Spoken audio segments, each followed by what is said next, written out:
वाघाळा शहर महानगरपालिकेचे सन 2025-26 सुधारित आणि सन 2026-27 मूळ अंदाजपत्रक आज मान्य स्थायी समितीला प्रशासनामार्फत सादर करण्यात आलेला आहे. त्यामध्ये सुधारित अंदाज जो आहे 25-26चा तो मागील वर्षी 1523 कोटीचा जो अंदाज होता तो काही कारणाने कमी होऊन 1182 कोटी रुपयाचा झालेला आहे आणि चालू वर्षाचा जे अर्थसंकल्प आहे तो 1307 कोटी रुपयाचा आहे. यामध्ये महसुली जमा ही 530 कोटी आहे आणि 6,80,000 ही शिल्लक आहे. अशा पद्धतीनं हा अर्थसंकल्प आपण सादर करण्यात आलेला आहे.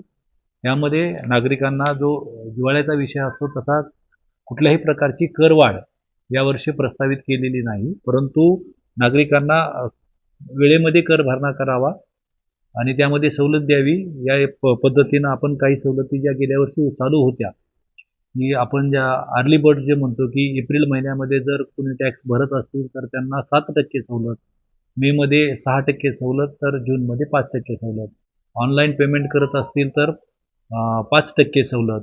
त्यासोबतच महिलेच्या नावावरती, घरातल्या महिलेच्या नावावरती जर घर असेल तर त्यावरती सामान्य करामध्ये 10% सवलत किंवा घरामध्ये दिव्यांग कुणी असेल तरी मालमत्ता करामध्ये 10% सवलत. या सवलती ज्या आहेत त्या यावर्षी पण चालू असणार आहे. त्यासोबतच नागरिकांच्या दिवाळ्याचा विषय म्हणजे वाहतुकीच्या दृष्टिकोनातून ई बस सेवा यावर्षी आम्ही चालवण्याचा मानस केलेला आहे. PM ई बस सेवा जी शासनाकडील स्कीम आहे त्यामध्ये आपल्याला 100 बसेस मिळण्याची शक्यता आहे. या अनुषंगाने चार्जिंग स्टेशन, डेपो यासाठी स्वतंत्र तरतूद महापालिकेच्या बजेटमध्ये केलेला आहे. त्यासोबतच पर्यावरणपूरक ई व्हेकल बऱ्याच प्रमाणामध्ये लॉन्च झालेले आहे. शहरातले नागरिकही वापरायला प्रोत्साहन देण्याच्या दृष्टिकोनातून आणि पर्यावरणाचं रक्षण करण्याच्या दृष्टिकोनातून आपण 9 ठिकाणी चार्जिंग स्टेशन महापालिकेच्या जागेवरती उभा करणार आहोत. त्यासोबतच माजी पंतप्रधान अटल बिहारी वाजपेयी यांचा पुतळा आपण कोर्ट परिसरामध्ये करणार आहोत. त्यासाठी स्वतंत्र तरतूद केलेली आहे. आपला जो विसावा उद्यानचा परिसर आहे किंवा रेल्वे स्टेशनचा परिसर आहे त्या ठिकाणी बरेच विद्यार्थी आणि गार्डनमध्ये येणारे नागरिक मोठ्या प्रमाणात असल्यामुळे खाऊगल्ली करण्याचा एक प्रयोग आपण शहरामध्ये त्या ठिकाणी मध्यवर्ती भागामध्ये करणार आहोत. त्यासोबतच ट्रॅफिकच्या दृष्टिकोनातून AI बेस्ड ट्रॅफिक सिग्नल आपण इन्स्टॉल करणार आहोत. मुख्य चौकामध्ये हे ट्रॅफिक सिग्नल आपण उपलब्ध करून देणार आहोत. त्यासोबतच फ्री लेफ्ट कन्सेप्ट जी आपण 3 ठिकाणी चालू केलेली आहे ही आपण इतर चौकामध्येही करण्याचं नियोजन केलेलं आहे.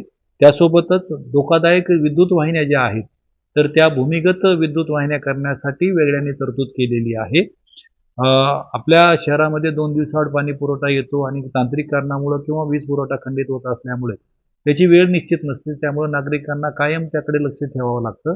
तर आपण जलबेल नावाचे ॲप नागरिकांसाठी उपलब्ध करून देणार आहोत, जेणेकरून त्यांच्याकडचा जो पाणी पुरवठा आहे किंवा पाणी पुरवठ्याच्या तक्रारी आहेत ते त्यांना त्या माध्यमातून माहिती मिळेल किंवा तक्रार करता येईल. त्यासोबतच आपल्या शहरामध्ये जलन वाहिन्या आणि मलवाहिन्या टाकण्याचं काम चालू आहे. त्यामुळे बऱ्याच ठिकाणी लिकेजेसचा विषय येतो किंबहुना काही ठिकाणी ड्रेनेज चोकअपचाही तक्रारी येतात. तर त्याला आपण रोबोटिक सोल्युशन शोधलेलं आहे. त्या दृष्टिकोनातून आपण रोबोटिक सोल्युशनद्वारे ते ब्लॉक कुठं आहेत हे लक्षात आल्यामुळं आपला वेळ आणि मनुष्यबळ हे दोन्ही वाचणार आहे आणि तक्रारीचं निरसन लवकरात लवकर होणार आहे.